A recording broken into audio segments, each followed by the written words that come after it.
Film the Kashmir files में दिखाए गए कश्मीरी पंडितों के पलायन का मुद्दा इस वक्त देश में चर्चा का विषय बना हुआ है। कुछ लोग फिल्म का समर्थन कर रहे हैं तो कुछ फिल्म को बीजेपी का प्रोपेगेंडा बता रहे हैं। फिल्म का समर्थन करने वालों में पीएम मोदी का नाम भी शामिल है, जो इस फिल्म को लोगों से देखने की बात कह रहे हैं। तो दूसरी ओर इस फिल्म का बीजेपी से कनेक्शन भी जोड़ा जा रहा है। लेकिन अब जो दावा फिल्म को लेकर हो रहा है, उससे साफ है कि बीजेपी फिल्म के सहारे सत्ता की सीढ़ी चढ़ने के सपने देख रही है। तो क्या है द कश्मीर फाइल्स का राजनीतिक कनेक्शन?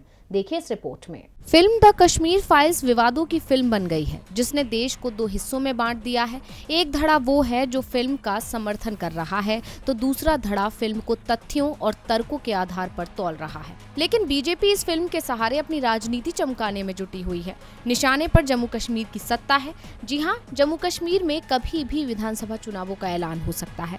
जम्मू कश्मीर में विधानसभा सीटों का पुनर्गठन करने के लिए गठित परिसीमन आयोग ने अपने प्रस्तावों को अंतिम रूप दे दिया है और लोगों से अपनी आपत्ति या सुझाव 21 मार्च की शाम 5 बजे तक देने को कहा है। द कश्मीर फाइल्स की रिलीज और परिसीमन आयोग की इस रिपोर्ट की टाइमिंग को लेकर सवाल होना लाजमी है। न्यायमूर्ति रंजना प्रकाश देसाई की अध्यक्षता वाले परिसीमन आयोग में मुख्य चुनाव आयुक्त सुशील चंद्रा और राज्य चुनाव आयुक्त के शर्मा शामिल हैं। जम्मू एवं कश्मीर संसदीय क्षेत्रों में सांसद, नेशनल कॉन्फ्रेंस के सदस्य फारूक अब्दुल्ला, हसनैन मसूदी और अकबर लोन परिसीमन प्रक्रिया पर पहले ही सवाल उठा चुके हैं। आयोग ने जो रिपोर्ट तैयार की है, उसमें कश्मीर विधानसभा 90 सदस्यीय होगी, जिसमें से 7 सीटें अनुसूचित जाति और 9 सीटें अनुसूचित जनजाति के लिए आरक्षित होंगी। केंद्र शासित प्रदेश जम्मू कश्मीर में लोकसभा की कुल 5 सीटें ही रहेंगी। पहले मसौदे में जम्मू प्रांत में 6 नई विधानसभा निर्वाचन क्षेत्र और कश्मीर डिवीजन में 1 सीट जोड़ने के लिए परिसीमन आयोग के सुझाव ने क्षेत्र के राजनीतिक दलों में हलचल पैदा कर दी थी, जिसने मसौदे को पक्षपातपूर्ण और मानने से इनकार कर दिया था।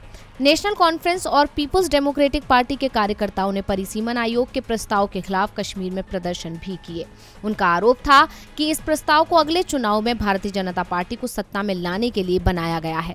केंद्रीय गृह मंत्री अमित शाह ने जनवरी में ही कहा था कि परिसीमन प्रक्रिया पूरी होने के बाद जम्मू कश्मीर में विधानसभा चुनाव कराए जाएंगे। उम्मीद है कि रिपोर्ट पर मुहर लगने के बाद चुनावों का भी ऐलान हो जाएगा।